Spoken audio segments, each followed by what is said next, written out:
HRN listeners. As we celebrate our 15th year, we are deepening our commitment to giving voice to the next generation of food systems storytellers, and we need your help. Our internship and fellowship programs help activate new possibilities for underrepresented and underestimated young people through experiential journalism, audio engineering, and production training. Through these unique programs, HRN helps food equity stewards build essential workforce readiness skills that expand their potential and foster economic mobility. Please consider supporting these critical programs. And with a minimum donation, you can be entered to win a dinner for two at an amazing restaurant in one of 8 cities and tickets to a concert at a great venue in one of those cities. We have incredible partners across the country who have donated, as they also share our passion for helping to educate the next generation of food systems storytellers. Check out heritageradionetwork.org/15 to donate and enter to win today. That's heritageradionetwork.org/15 to donate and enter to win today. And make sure you donate before March 31st. Thank you.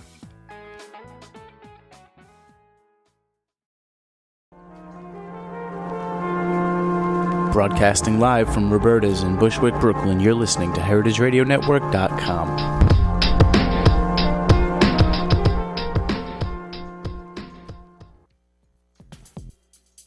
The following program has been brought to you by Cain Vineyard and Winery. Cain Vineyard and Winery supports Heritage Radio and the growing movement to change how Americans eat and how we think about our planet. For more information, visit www.cain5.com.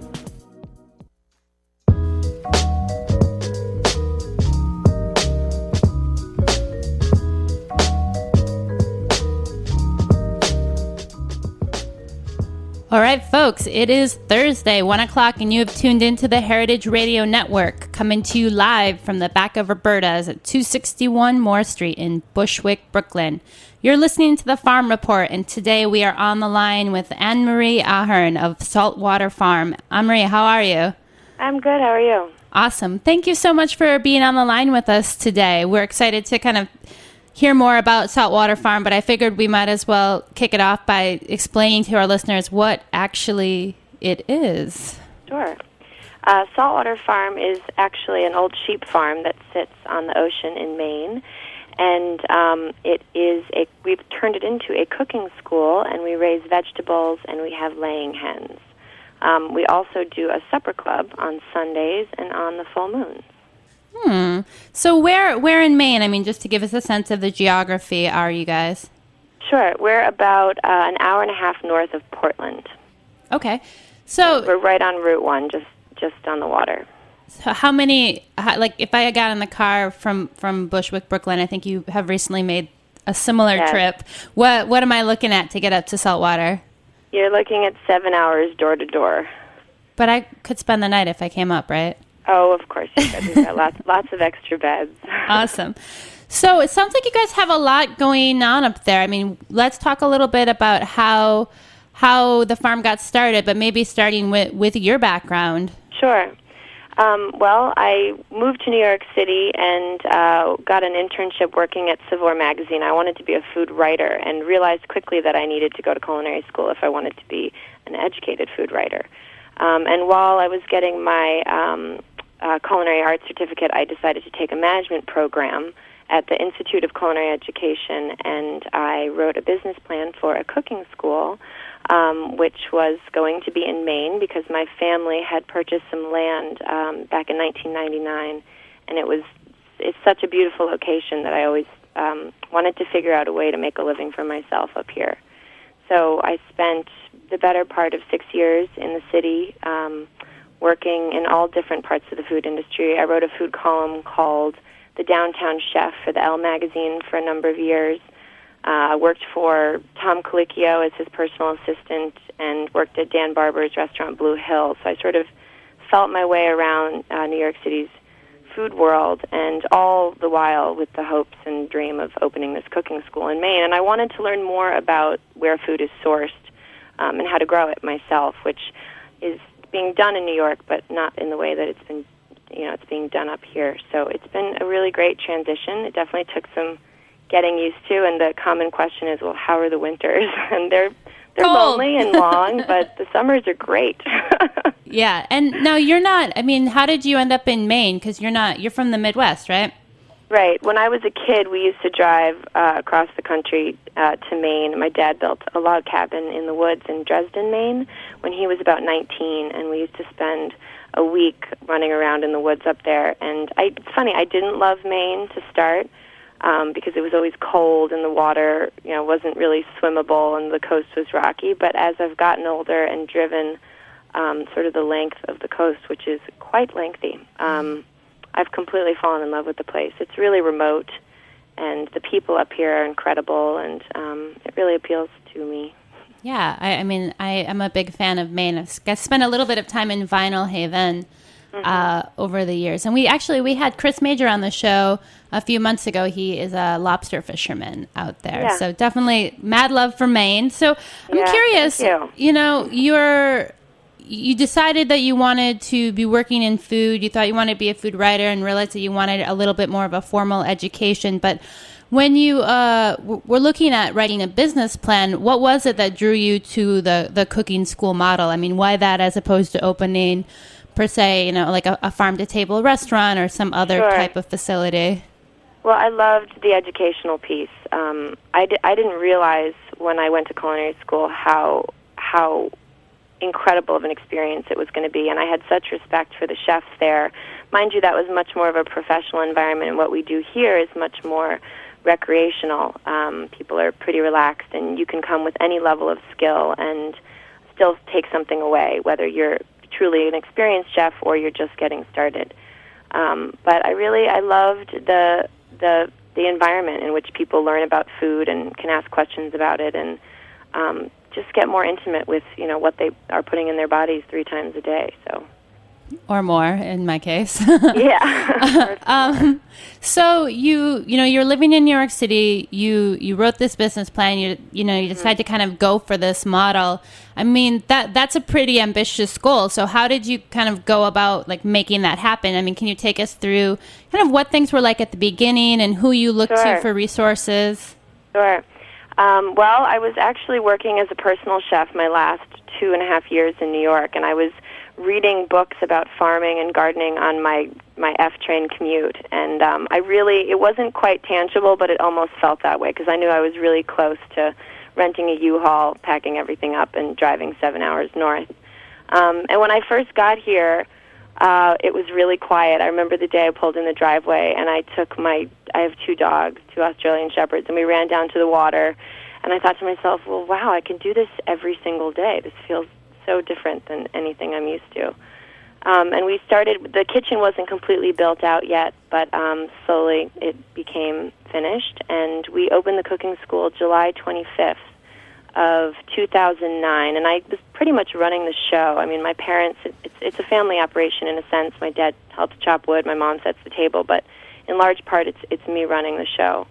And I didn't have many friends up here. I was starting a new business. I didn't know how a city girl would be received in a place with a really strong agricultural tradition.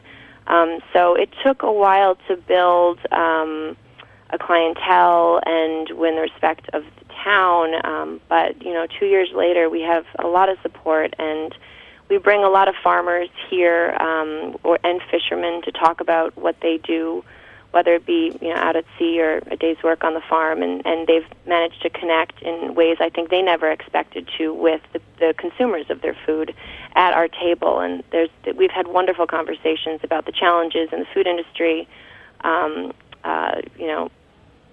policy issues, the struggle of living in Maine, the long winters, and the very few successful growing months, and it's been a really great experience. And about 3 months after I opened the cooking school, I met a woman named Laidley Dunn who grew up out on Vinyl Haven, actually, and in other parts of Maine. And she grew up foraging for food, and she's worked on dairy farms, and she was so connected to the land. I call her my Mother Earth. And she taught me a lot about how to farm and how to take care of animals. And she's now become a dear, dear friend to me in the other half of the business. So it's been really fun working together and the two of us bringing very different skills to the table.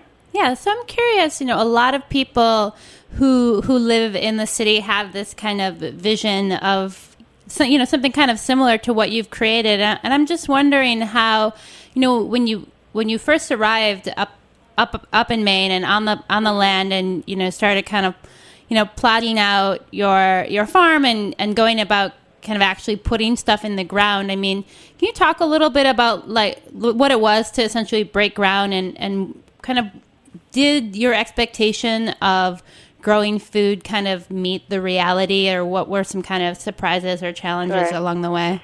Well, the first challenge we had is that our land is on a hill, and it's really hard to farm on a hill, especially when you don't know how to farm in the first place. So we had to do a fair amount of leveling earth and excavation, and then there was the issue of the quality of the soil, which is something I had read about, but until you actually do it, you don't understand how much nutrients, or how many nutrients and what kinds of nutrients need to go into the soil to have productive vegetables, which all ties into composting, which was a whole nother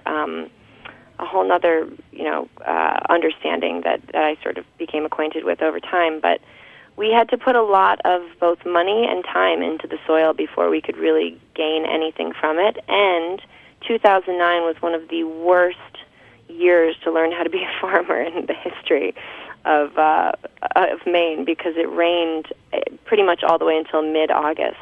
And so it was a tough learning year.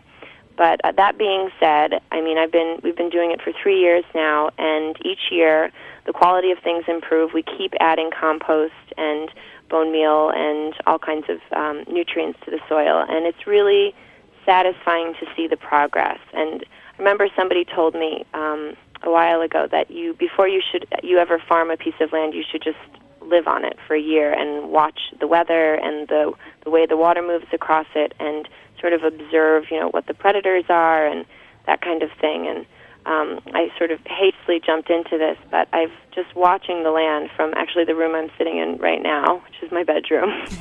You learn a lot. You learn a lot from it. So it's been a challenge, but a totally rewarding experience. And the best feeling of all is in the spring when the first green things come up: the asparagus, the chives, lovage, and I have eggs from the chickens and make chive omelets for like a month straight. And it's just I love it so much.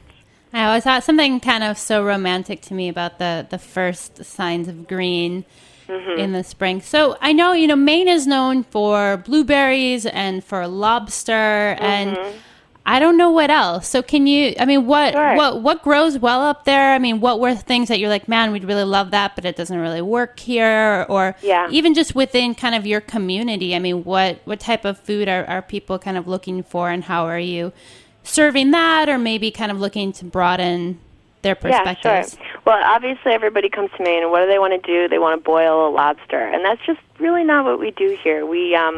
We teach them about the anatomy of a lobster. We talk to them about the lobster fishing business. Laidley was a sternman for some years, and there's a lot of truth behind lobster that people aren't aware of. So we sort of it's you get a lobster at market price on a menu in New York City, and you think it's something really special. But when you learn about the creature, it's it's not quite as special as people. It's sort of the cockroach of the sea. But we do. You're like, oddly, Maine didn't go for that tagline, but we could maybe suggest that. The name of our class is The Truth Behind Lobster. So, but we do use it as a garnish on soups. I mean, one of the things we try to teach people is that you can really simplify the way you eat and eat even better than you do. And so, one lobster per person isn't necessarily the best way to serve it. But beyond that, Maine has very acidic soil, so berries grow exceptionally well. And when you have such a long winter, summer berries are such a privilege. And we do a lot of pickling and preserving here to sort of get through the winter. There's also some pretty phenomenal mushrooms up here. A dear friend of mine, Evan Straczynski, forages for a lot of the chefs in New York City. And he has taken me foraging a number of times, and I'm always amazed at the variety of mushrooms that are edible in Maine. And Hurricane Irene actually really did a great job in bringing up a lot of mushrooms in the past 2 weeks. So it's been really fun walking through the woods up here. Wow, that is not a story that I have heard. It's great to hear that there's some kind of positive benefit to the hurricane. I know, very few, but that's one positive benefit. There's also tremendous oysters in Maine. I've had oysters all over the country, and I swear by Pemaquids. They're I think, the best and meatiest, and they have deep cups and really clean, beautiful flavor. So shellfish is mussels, also steamers, which are clams that you essentially just dip in their own juice and butter if you'd like. And we prepare things really simply, and we don't. We focus on the food that's around us, but we also focus on how to get the most out of it. So, we'll teach people how to butcher a chicken. We actually teach people how to slaughter chickens also in one of our classes in the summer, and then we teach them how to use the body to make stock, and we teach them how to use, every single part of it. So that's another one of our focuses is sort of getting the most out of food that you can, and living on a lesser budget and eating better. Okay, so I want to take a quick break, and then when we come back, I'd love to kind of tuck into a little bit more exactly what's kind of the breadth of classes and dinners, and a little bit more about the nuts and bolts of the programming up there. Okay, sounds good.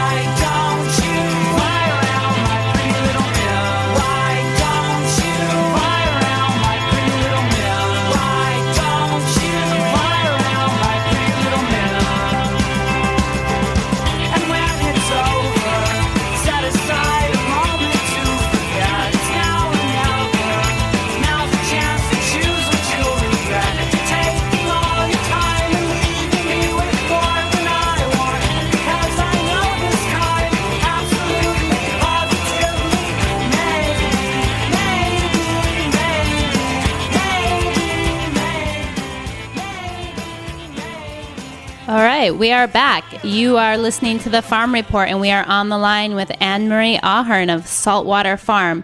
Anne-Marie, before the break, we were starting to talk a little bit about some of the different types of classes that you offer, and I think more generally about what your approach to teaching people about food is. And I was wondering if you can expand a little bit on kind of what's the intent of the classes, what's kind of the checklist that you run through before you decide to offer one, and then give us, a few more examples of what people can look forward to learning about. Sure. The general thrust of our classes are the lost culinary arts, which is sort of a tagline that people are becoming more familiar with. The idea behind that is that we're teaching people the skills that typically our grandparents' generation had and were somewhere lost in the age of commercialism, because things have become so convenient for people that they no longer need to know how to take apart a chicken because they can buy it all cut up at the grocery store. So we teach people a whole range of these skills, and not just in the kitchen. We also take them out to the garden and teach them how to compost and how to put down seeds and how to harvest things, which is something that is so simple, but when I moved here, I had no idea that you pick herbs from the tip top because it's the most tender and they'll keep growing back. And I didn't know what thinning carrots meant to give some of them more room to grow. And so there's a lot of things we teach people that are so simple, but they just don't know them, because why would they? Because they were never, they didn't have a garden growing up, or they didn't have to, make a chicken get through the entire week. So some of the classes include pickling and preserving. We've done a lot of that in the past couple of months. Everything from quick pickles, which essentially means you're not processing them. They're just something you would want to eat within 1, 2, or 3 weeks. We do a pie-making class, both sweet and savory, where we teach people how to roll out pie crusts. And we do pretty much everything by hand here. And we do a naturally leavened bread class, which we spend the winter here using Saltwater Farm as our test kitchen, which is really fun. And we completely devote ourselves to subjects like bread, beer, cheese, things that we're really trying to perfect. So, and I always get a kick out of it, because in our bread class, we always teach people how to make butter out of cream, which all you do is you put cream in a mason jar and you shake it for a really long time. But they're amazed when the milk separates from the fat and all of a sudden they have butter. And of all the things we teach, I think still the most, like the happiest I see the students is when they take their hot bread and they dip it in their butter. It's just like, yum. it's the best. And we talk a little bit about raising laying hens. We do take people foraging with both Laidley and Evan, the fellow I mentioned earlier.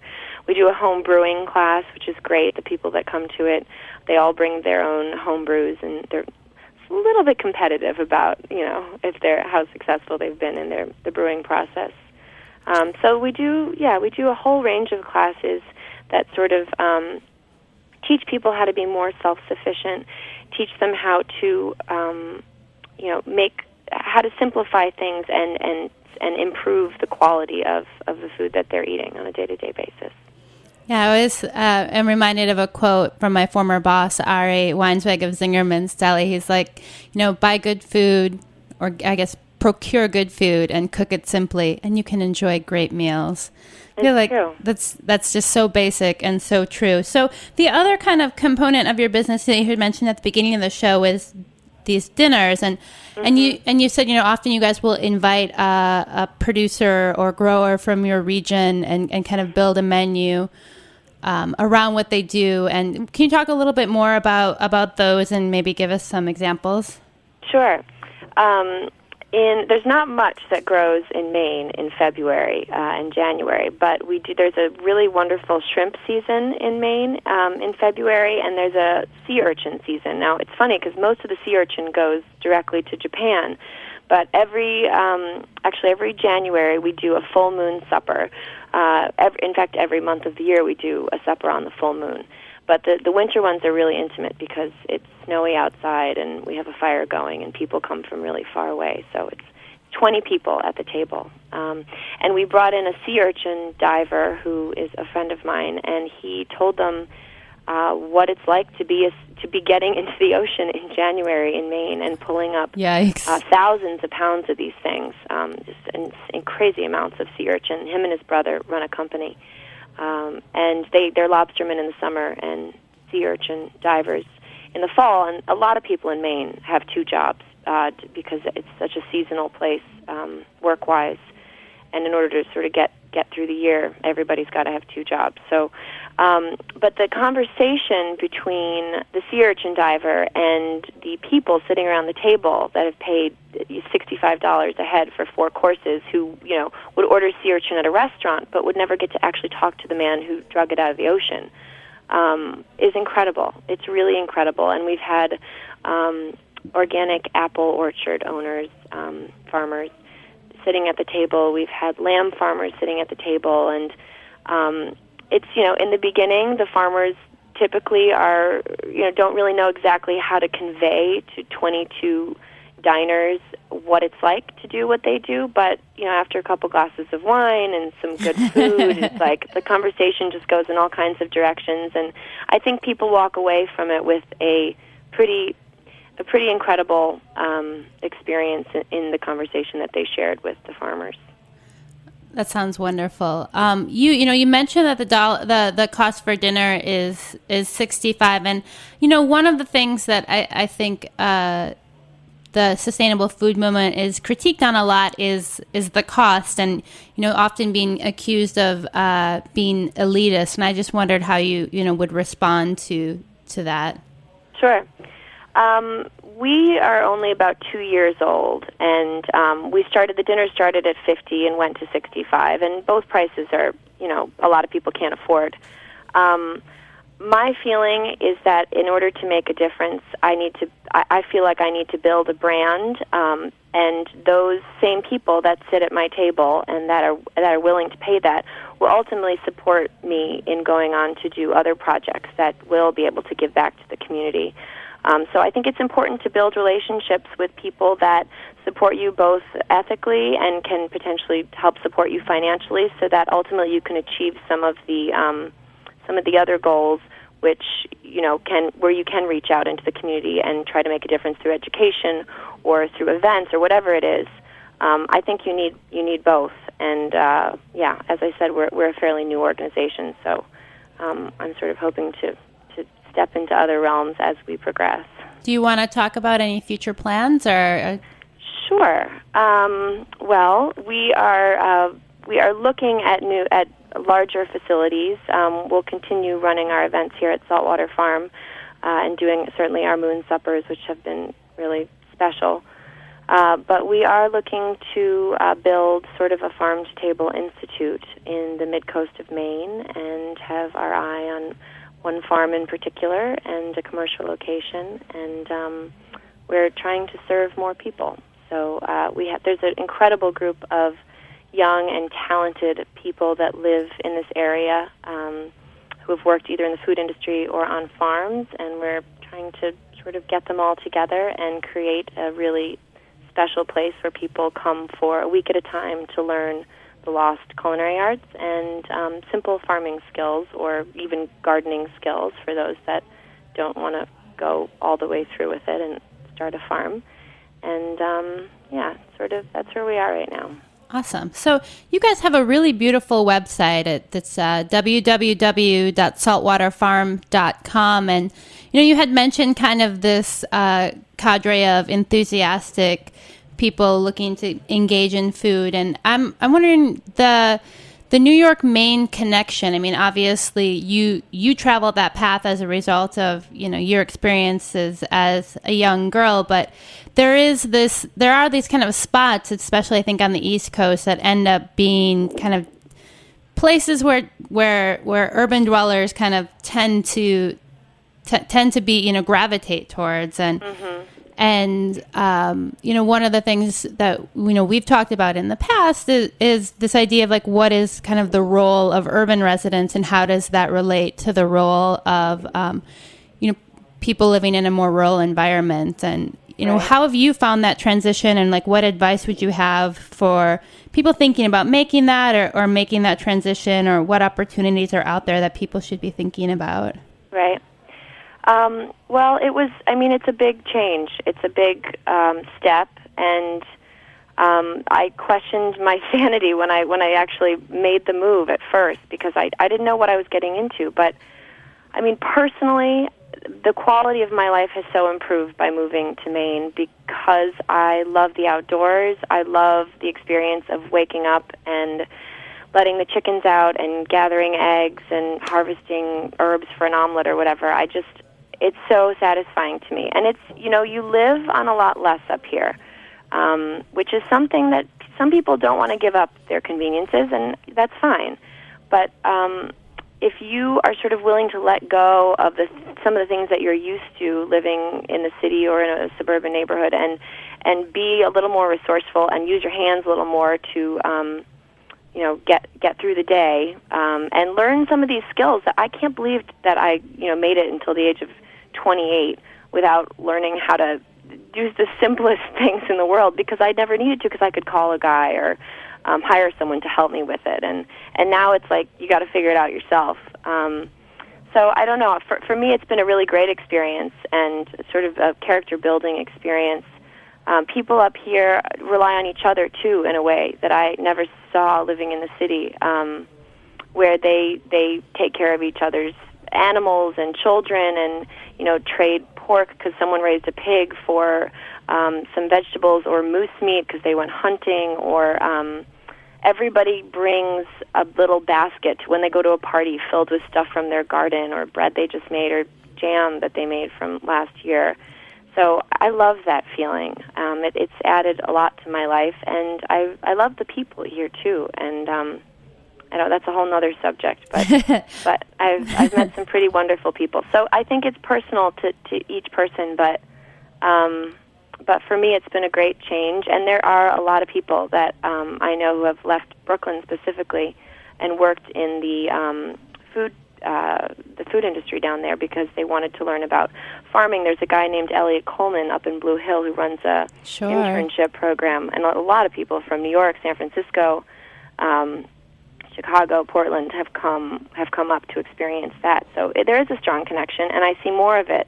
And in the expanding of Saltwater Farm, I'm really excited to get some of those people on board with this project. So, what advice would you have? I mean, I know in smaller communities like that, there's a real kind of insider-outsider culture, and I think a lot of times people look my experience in growing up in a really small town is someone new rolls into town and they're looked at with a little bit of suspicion. And, there's that warming up period that you talked about. So what, as kind of urban residents, if we're coming up to that region or thinking about relocating, are there any kind of cultural cues you can give us, or things that you're like, man, I remember I used to do that when I first got here, and now I totally see Sure. why that annoyed people? Or Well, I have a good example. So we have a guest chef program where the chefs from the Meat Hook and the Roebling Tea Room and Marlowe and Sons come up each year, and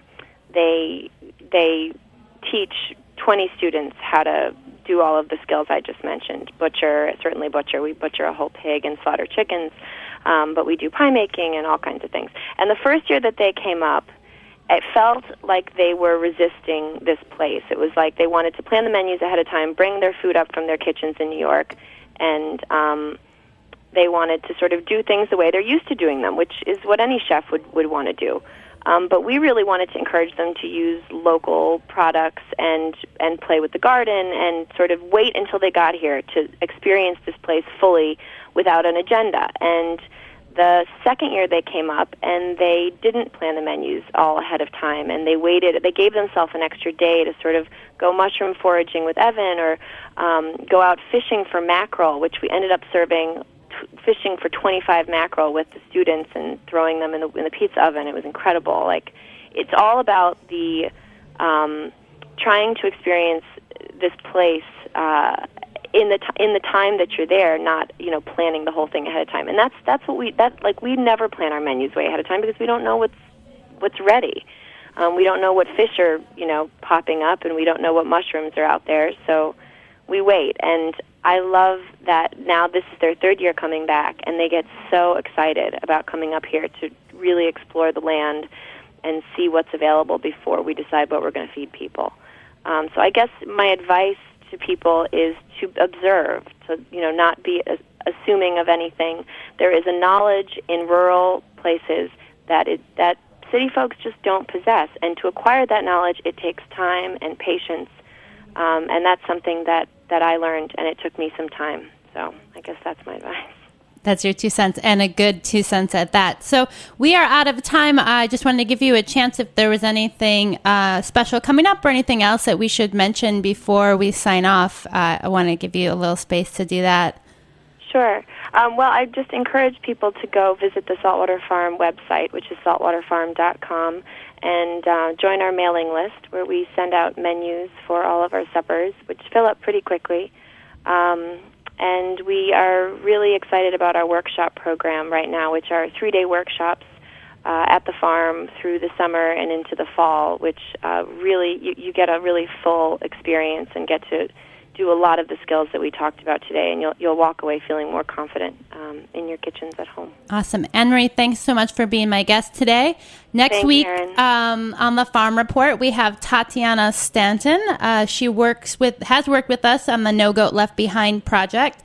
So we'll be learning a little bit more about the nuts and bolts of the goat industry in the Northeast. So tune in 1 o'clock Thursdays on the Farm Report.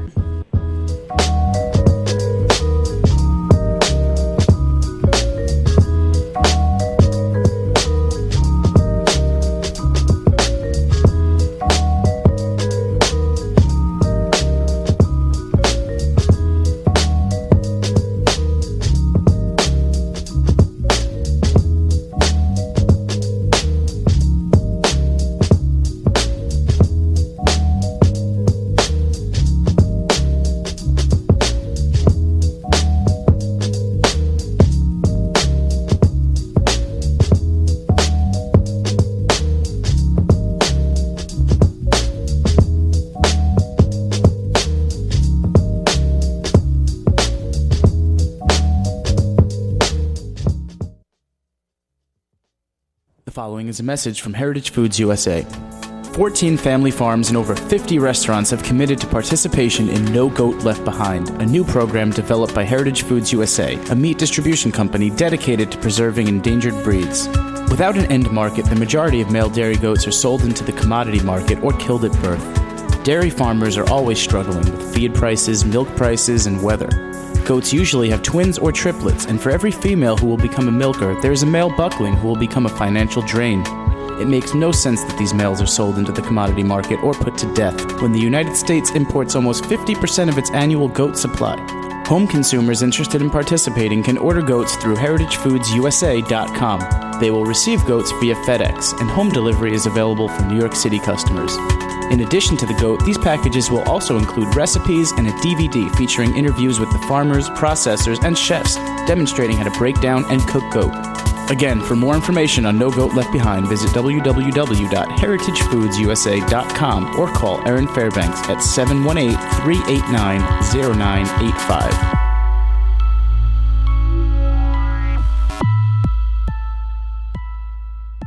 This is a message from Fork and Anchor. Erin Fitzpatrick, the host of our wine program Unfiltered, is looking for help on Kickstarter to open Fork and Anchor, a general store inspired by two food-loving ladies with an equal affection for urban life, the sea, and the agricultural paradise of Long Island's North Fork. The store is situated in a growing community of farmers and winemakers and will become a meeting place offering prepared foods, a variety of sun-dries, and a selection of homespun products, many of which will have their origins in New York State. Your backing will help them fulfill their dream of fostering relationships with the community and making the local food system accessible on a broader scale. Search Kickstarter.com for Fork and Anchor and donate today.